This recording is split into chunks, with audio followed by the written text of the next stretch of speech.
മഹാത്മാഗാന്ധിയെ പുകഴ്ത്തി RSS. സ്വാതന്ത്ര്യ സമരത്തിൽ ഗാന്ധിജിയുടെ സംഭാവനകൾ അവിസ്മരണീയമാണെന്ന് RSS മേധാവി മോഹൻ ഭാഗവത് പറഞ്ഞു. വികസിത ഭാരതം കെട്ടിപ്പടുക്കാൻ ഗാന്ധിപാത പിന്തുടരുമെന്ന് പ്രധാനമന്ത്രി നരേന്ദ്രമോദിയും പ്രതികരിച്ചു.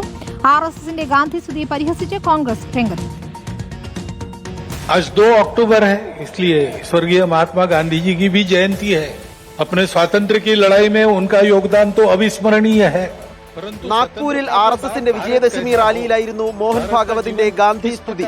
ധൈര്യവും ലാളിത്യവും കൊണ്ട് വലിയ മാറ്റങ്ങൾ സാധ്യമാക്കിയ നേതാവാണ് ഗാന്ധിയെന്ന് പ്രധാനമന്ത്രി. വികസിത ഭാരതം കെട്ടിപ്പടുക്കാൻ ഗാന്ധിയുടെ പാത പിന്തുടരുമെന്നും മോദി. രാജ്ഘട്ടിലെ ഗാന്ധി സ്മൃതിയിൽ പ്രധാനമന്ത്രി പുഷ്പാർച്ചന നടത്തി. രാജ്യത്തിനു വേണ്ടി ഗാന്ധിയും പട്ടേലും നെഹ്റുവും ഒക്കെ പോരാടിയപ്പോൾ ബ്രിട്ടീഷുകാർക്കൊപ്പം നിന്ന ചരിത്രമാണ് RSSനുള്ളതെന്ന് കോൺഗ്രസ് അധ്യക്ഷൻ മല്ലികാർജുൻ ഖാർഗെയുടെ പരിഹാസം. ഹിന്ദു ദേശീയത ഉയർത്തുന്ന തീവ്ര സ്വഭാവമുള്ള സംഘടന എന്നതിൽ നിന്ന് രാജ്യത്തെ നിർമ്മിച്ച സംഘടനയായി RSSനെ വിശേഷിപ്പിക്കുന്നത് സംഘപരിവാറിന്റെ പുതിയ രാഷ്ട്രീയ നീക്കമെന്നാണ് വിലയിരുത്തൽ. RSSനെ ശക്തമായി എതിർത്ത ഗാന്ധിജിയെയും സർദാർ പട്ടേലിനെയും അതിനായി ചേർത്തുപിടിക്കുന്നു. അയോധ്യയ്ക്ക് ശേഷം കാശിയും മധുരയുമെന്ന് പറയുന്നതിനൊപ്പമാണ് ഗാന്ധിജിയെ സ്തുതിക്കുന്ന പുതിയ ശീലം കൂടി RSS പരീക്ഷിക്കുന്നത്. റിപ്പോർട്ടർ, ദില്ലി.